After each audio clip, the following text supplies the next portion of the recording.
You know, one of my biggest fears in the world is not adding enough to a friendship.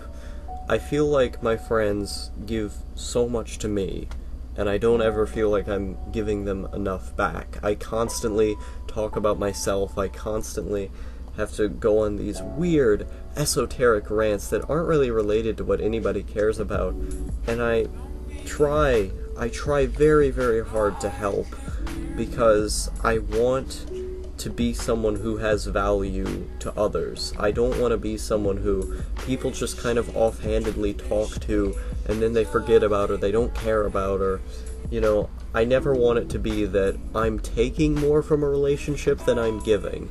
And I feel like that a lot of the time. I feel like I'm just a burden on other people for them to, deal with my stupid, retarded bullshit, and I'm not giving enough back to them.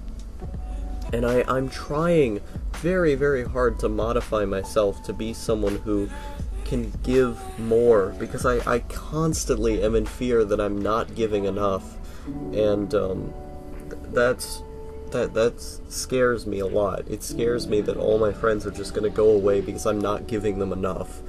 And I try to be the best person that I can be because I don't want to be someone who has no value in the eyes of others when I'm being given so much from others. I'm being given so much, and I don't want to be someone who is just seen as this, like, parasitic entity on others' lives. That thought just kills me. I hate it. And so, yeah, it's a real bad time. It's not even cool. Outlaw is not even cool. Yeah, I do think about that a lot, about just trying to make myself better as to not be parasitic on a friendship, because what is a friendship but an exchange of values and of goodness? Like, in order to be friends with someone, you have to be holding up your end of the bargain. You have to be adding something to a relationship, and the same goes for the other party, or else the relationship is valueless. And that sounds really shallow, but what it really means is both of the friends have a connection. You become friends with somebody because they're funny, and then that person adds, something funny to the conversation as well. Chemistry. Something good in a dynamic. Anything can technically be an addition. Anything can be seen as an addition. Simple aspects of people's personality can be seen as an addition to a relationship. It just depends on who you're talking to. Like, if you have, for example, a super, like, chill type of personality, maybe somebody just wants to talk to you because you're easy to decompress around and because you're easy to relax around, and for whatever reason they need that. There are any number of things that can be seen or qualified as additions to a relationship, and who you meet that qualifies your personality as one of those things just depends on who they are. Like, if you meet somebody who likes really loud people, and if you're super loud, then they're going to see that as an addition to the relationship, and they are going to keep coming to you because you are adding something back. But if you add nothing back, you are valueless. You don't do anything. And I'm constantly in fear that I am adding nothing to my friendships, that I'm just being this boring, terrible person who's, just never adding anything back, never having anything good to say, never being interesting or cool, or, So it's something I'm quite afraid of people just rejecting me and dropping me on that basis. So I try really hard to improve myself. I try really hard to do better, because I don't want to be that gal. Oh boy, cremation furnace. I haven't done one of these in a while, but it's a good time. I was talking about in these about getting on like a schedule for these shows, but nothing of it ever materialized because I feel like it's something you just have to have the ideas there for. And there's a lot of stuff lately that have been things that I can't spoil for my narrative, you know, or stuff that is a bit too goal-oriented and personal that I don't want to espouse my goals onto the internet. Because I've learned this lesson before, and I never kept to it, but if you say your goals, if you say them to a bunch of people, it's essentially the exact same reaction as doing the goal itself, because everyone patted you on the back, everyone said you're cool, and by saying it, you're essentially inhibiting the reward centers in your brain that would be the exact same sense of reward you got from doing the action itself. It's a short-term mode of thinking, it's a short-term reward, whereas if you're trying to do a goal, that is long-term thinking, and in order to do long-term thinking, you can't be saying anything about your goal, or else the short-term is going to be going off, and short-term always triumphs over long-term, because that's just the way our brains are designed. And so what we need to do is essentially metagame our brains in order to get it to think long-term. Most people can't do that. You have to go through arduous and long amounts of training and self-discipline that takes a huge amount of self-control. Everyone can do that, but people do not put in the time or the effort to do that because they're just fundamentally different in terms of ideals. They're not the type of people to go and do that. And so I'm sitting here trying to look at all the methods that I can go through, trying to improve and trying to go, okay, you know, by saying these things on the internet, by espousing these goals, I am in effect making them, you know, null and void, gone. You know, I'm not going to do anything if I say them. So I've had several peaks and new goals and stuff that I've done with my goals to kind of improve on them and do better with them, but I feel like if I talked about them on the internet, that would make it to where I just stopped. So I don't want to be bringing stuff up. Sometimes I'll bring up progress that I've made, like, oh yeah, you know, I'm kind of doing this thing right now, and look at all these things that I did, but I try to be super low-key about it, just to give myself a reward for the work that I already did, but I don't want to go super far as to destroy the entire goal itself by giving away too much information and releasing too much emotional energy. Because again, we're thinking long-term. If you say what you're going to do, you will never do it. And so, you know, I've said a lot of stuff that I was going to do on the cremation furnace before. And a lot of the time, that stuff happened months ago that I've said it by this point, and so I can look back on that and be like, okay, you know, these inhibitors don't bother me so much anymore, because the time has been spent away from it. I can come back to this goal anew, but when I've just said it, you know, it's kind of hard. Kind of have to wait a couple months. So there's a lot of stuff that I say on the cremation furnace that I want to do, because I'm a very goal-oriented person. I'm someone who thinks a lot about the future. I'm someone who thinks a lot about time. I mean, if you've watched any of my vlogs in the last, 5 months, all I fucking go on about is, time, like a madman, you know?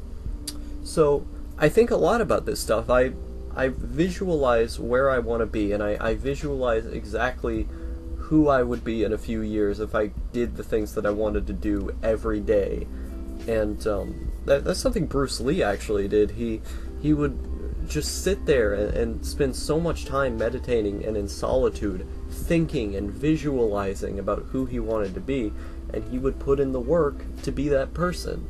And I do the same thing to some extent, although not to that degree yet.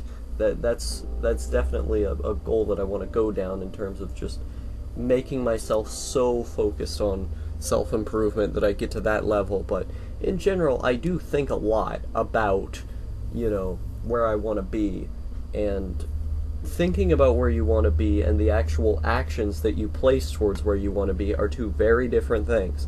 Everyone can theorize, everyone can make goals, everyone can visualize, but it's how you use those visualizations in your material world that matter. If you use those visualizations to put forth effort, if you use them to look at yourself and say, that's what I want to be, this is what I am now, and so I'm going to go out and work, great.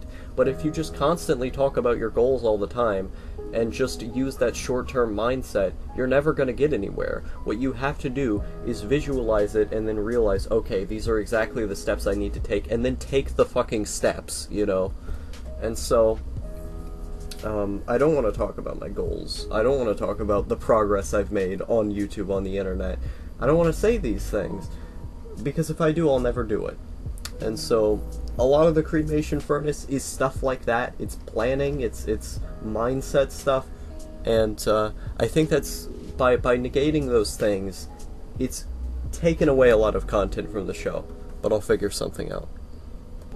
I think in my acquisition of this speaking skill, in trying to be a YouTube person, someone who obsessively makes content, I believe I've lost an aspect of my humanity, or at least my sanity, to some extent, because I spent so long just obsessing with these YouTube content creators, to where most of my mental energy, if not all, simply went to trying to be like these people on the internet. All of the content I consumed was YouTube. All of the stuff I thought about was YouTube. It was trying to come up with ideas for videos. It was how I could talk better. All of the stuff that I was doing for the longest time was just videos. I remember back in the day, I used to release like 5 vlogs in one day, over the course of several days, because I was just so obsessed with honing that craft, with honing that skill. And to this day, I believe it's had a large effect on my speaking ability and just my life. Like, the way I approach life has been grossly shaped by me trying to get this skill, by being obsessed with this skill, to where every waking moment of my life is plagued by the goal to be a YouTuber. I took time away from family, from friends. Eventually, I left school entirely because I just wanted to do YouTube. I didn't care about anything else. Every moment that I spent in school, I actively hated. I felt like I was just wasting my time, because that was 8 hours of my day, or 6 hours, or whatever, that I was spending in a place doing something that would not get me towards YouTube.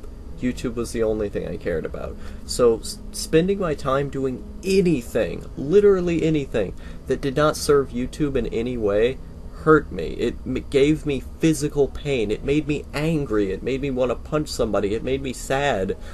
And that is not healthy. It is not healthy to be that dogmatic towards a goal. And for a while when I was recording vlogs, like, I had just gotten so obsessed with quality and with having good speech that what I would do was I would literally slap myself for getting a sentence wrong. Like, I would re-record vlogs several times, and each time I would re-record it, I got progressively more angry or upset with myself. And I got to a point for a while where when I got a sentence wrong, I would just slap myself. Like, I would take out my hand and I would slap it across my face really hard for getting a sentence wrong, because I was just so obsessed with communicating my ideas. Like, completely, abhorrently obsessed with getting my ideas correctly, to where all I would think about is, how do I word this better? How do I get the best wording? What can I steal from these YouTubers to give me better wording? And that's all I would think about. It would just constantly be on my mind. How do I do wording better? How do I speak better? And most of the way that I talk now is literally ripped off from YouTubers. Like, you gotta understand, dude, if you watch my old videos, a lot of the time, I would just talk in a flat tone. I would sound boring and monotone and terrible, because for the longest time, all I knew how to talk was just with a single flatline tone. Didn't know how to talk any other way. Because, I didn't talk to other people when I was a kid. I talked to plants, I talked to cats and stuff. My parents didn't have any interest in paying attention to me because they were going through their own troubles and their own stress. So I just spent most of my time alone, didn't talk to any other kids because I was homeschooled, and so I developed this speaking style of complete monotonal speech. And so it took me until I was like 13 years old, getting onto YouTube, listening to other people talk, and talking to a camera, trying to copy what other people were doing. 13 years old. It took me that long to learn how to speak like a normal human being. And when I found Digi, it was like a rapid process of just trying to speed up development of, like, you know, kicking myself in the teeth and going, alright, get up, you know, you're tired right now, get up, do more work harder, speak better. You know, I can't even describe, like, the amount of mental frustration I had when I would get a sentence wrong, when I would speak wrong, when I would express my ideas wrong. I would just stew in anger and utter guilt. Like, the idea of me making a bad vlog was like going outside and shooting a man. That's how guilty I felt for making those videos. That's how angry I felt with myself. And, I mean, I say that like it's an exaggeration, but in many ways, that's how it was. And, like, I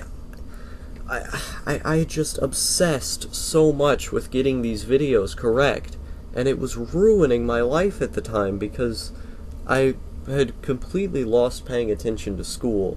All I was doing was staying up at like midnight or whatever, like, you know, waking up at 6 at night and then staying up until like 9 o'clock in the morning, going to sleep and whatnot, and I would just be on my computer the whole time watching videos and making videos. And through a lot of this time I didn't have friends, you know, I didn't talk to Weeb Trash Productions yet. He was like my first true friend, and so most of this time I was just alone. Like, the time that I didn't spend watching YouTube or working on YouTube, I just spent being sad and legitimately thinking about suicide. You know, like, actually thinking about the logistics of it. And I would spend hours doing that. I would just spend hours upon hours, just thinking about that. And, most of the time that I spent working otherwise, it gave me a great sense of purpose. It made me happier than I had been, but at the same time, it was destroying my life because it was all I had spent all my time, hundreds of hours, into working on YouTube.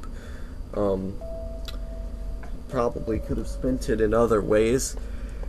But I was just so obsessed. I was so obsessed with these people on the internet talking and being able to express their ideas, because all I've ever wanted is to be understood. The two things I wanted most in life in childhood was understanding and for other people to listen to me. YouTube does that. YouTube gives me exactly that. Sure, I gotta do video editing and other stuff like that I'm not particularly good at, but it's worth learning those things if I can just be understood, if I can just have people listen to me. And, when I got that, I had gotten what I wanted. When I got an audience, I got friends from doing this, I got what I wanted. And I think on some level, because of that, it was all worth it. I wouldn't take any of it back. Never. Never. Because that intense struggle creates art. It creates who I am now. It builds characters, is what I'm trying to say. Yeah, it was just I can't even stress this enough. Like, the amount of emotional pain I was feeling from just getting words wrong and from making bad videos, I would just take so much of that guilt onto myself, and I really was just obsessed with it. I was obsessed. All aspects of my life needed to be catered towards doing this thing. And I mean, you can go back to old videos of mine in the unlisted tab on, you know, in the every YouTube video featuring Outlaw playlist. There are videos in there that I did back in 2016 where I literally describe, you know, I try to make every aspect of my life working towards a video somehow. You know, insane stuff like that. It was always on my mind. When I woke up, it was on my mind. When I went to sleep, it was on my mind. I often worked down to the wire until I just had to go to sleep until I couldn't spend any more time working. That's at the level of obsession I was at. And, it was really bad, you know? So, yeah, this is the amount of pain and struggle that I went through in order to get to this point. Because there's nothing else I can do. Like, this is what I thought it was the only thing I could do for a while. And I mean, now I've opened up to doing other things. I think I can have other skills in the real world that are fine, and as long as I work hard enough and all these other things. But at the time, I thought this was the only thing I could do. I thought I just was too lazy and wasn't talented enough for every other thing. And even then, I thought, as I said in Struggles of an Outlaw 1, I thought I was a con artist. You know, I thought I was just forcing everybody to believe that I was good, even though I wasn't actually. Which, I mean, doesn't really make a lot of sense, but at the time I just thought I was like a manipulation artist because my ego was so big that I was just forcing everybody to believe that I was cool or something. I'm not sure exactly what was going through my head at the time without writing it out as a script, but essentially what I'm getting at is that I was just very, very, very depressed, and the only thing that I did was YouTube. And it's crazy to think about this, that I've spent this much mental energy, this much effort into being someone who can talk, just talk on the internet. Like, I'm not doing much other than talking, but talking is really hard. People don't realize that, is that it's extremely difficult to be good at talking, to be good at rhetoric, to be good at convincing people, to be good at expressing yourself through words. Words are a complicated medium, and YouTube is nothing but that. I mean, it's charisma as well, which is its own set of principles. So, trying to do all these things is very, very stressful, and having it command every aspect of your life changes you. It makes you into an insane person. All of the stuff that I loved before I started YouTube was no longer important. The only thing it was important in was getting me further through YouTube. I got to the point where every video game I played didn't feel good playing it unless I was recording it. I got to the point where every show I watched didn't feel good unless it was getting me closer to YouTube in some way. I treated everything like a compartmentalized goal. And to this day, I've noticed this. Ever since I started YouTube, I didn't do this before I started YouTube. What I'll do now is I'll just talk to myself with no recording on. I will just talk all the time. And I'll talk about things like I'm doing a vlog. That's the weirdest part, is that I'll just say stuff. And normally I would have those thoughts in my head, but I will just say stuff just out loud. When I'm playing a video game now, I start commentating. Like, not just ouch, ooh, fuck, you know, types of reactions to a video game. I will commentate over the video game as I'm playing it, with no recording. I just do it on impulse now, because that's how insane I am by this point. That's how much my brain has been shaped by doing YouTube. And this isn't a joke, you know, I wouldn't say this as a meme, that you can't make this stuff up. That's how crazy it is. Like, oh my god. Oh man. Holy shit. I put so much mental energy into this. Put so much. And I'm still not even good. That's the funny thing, is I still don't make good videos, even though I put so much mental energy and time. Like, a moment of appreciation is a great video. I think the fact that I've put in all this struggle and effort is worth it just for that video alone.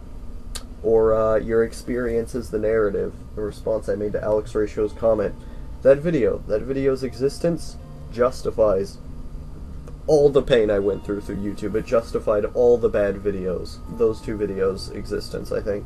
And Struggle of an Outlaw 2, you know. I really like that video. When you can say you like your own videos, when you can sincerely sit there and listen to them and enjoy them, that is the point where you've won. And I think I have won.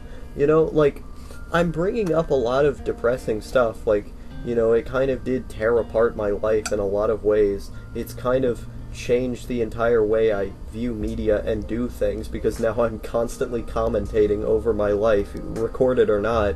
Like, it has changed me a lot, and made me into a more flawed person in some ways, but it's also made me into a hugely better person than I used to be. It's improved me so much, and like, it's taught me so much about having a work ethic. It's taught me so much about speech and about just human morals and like talking to people and making friends, and you know, there's a lot that I've gained from YouTube, a lot. And I'm never going to forget that. The videos that I've made that I like a moment of appreciation, I'm never going to forget those videos, because those are legitimately some of my favorite videos, just because I went through so much to make those, you know? And I finally did it. I spent so long thinking I could never do anything. I spent so long thinking I can't do shit, and that I was just bad. And then I made those videos, and all my work paid off. And because I had so much work that was involved in those, I will never forget them. Because they are legitimately good videos. I like those videos. And that was me who did them. That's the crazy thing. I can sit here and I can say, that was me who made that.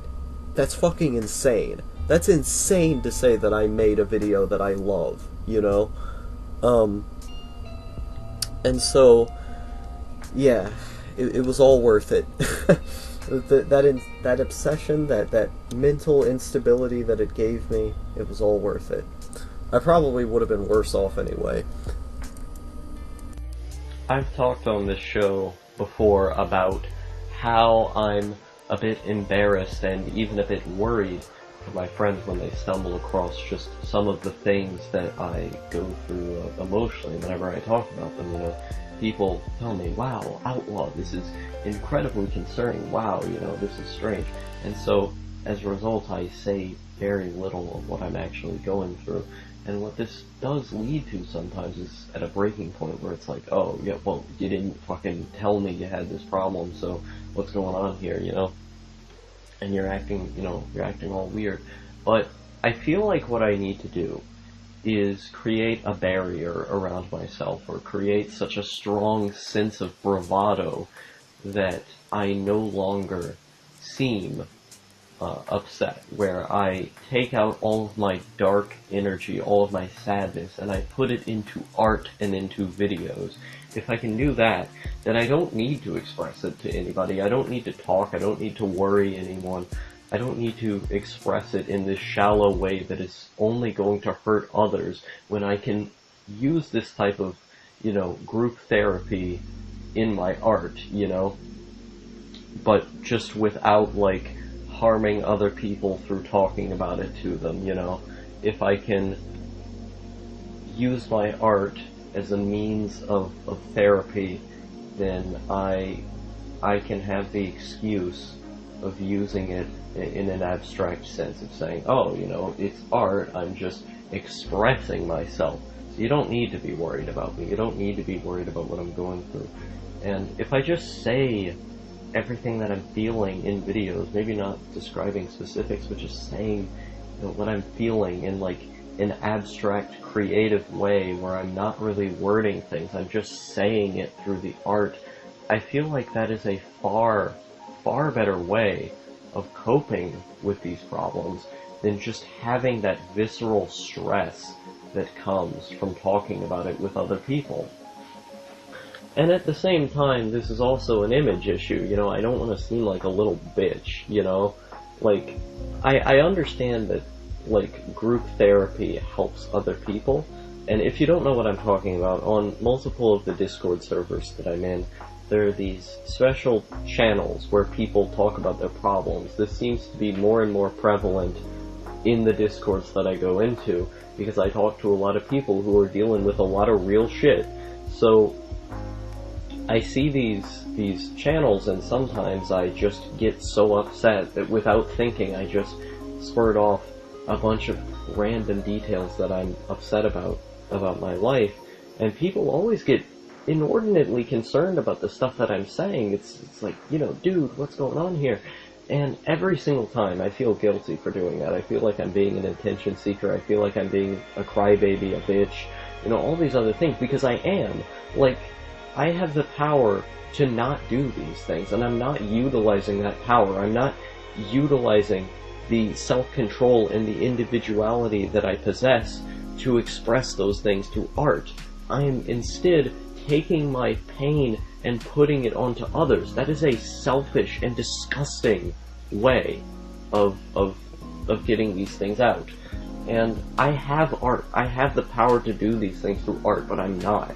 And I'm deeply ashamed that I'm taking these things out on other people when I could just present myself as nice and cool and happy and good for them,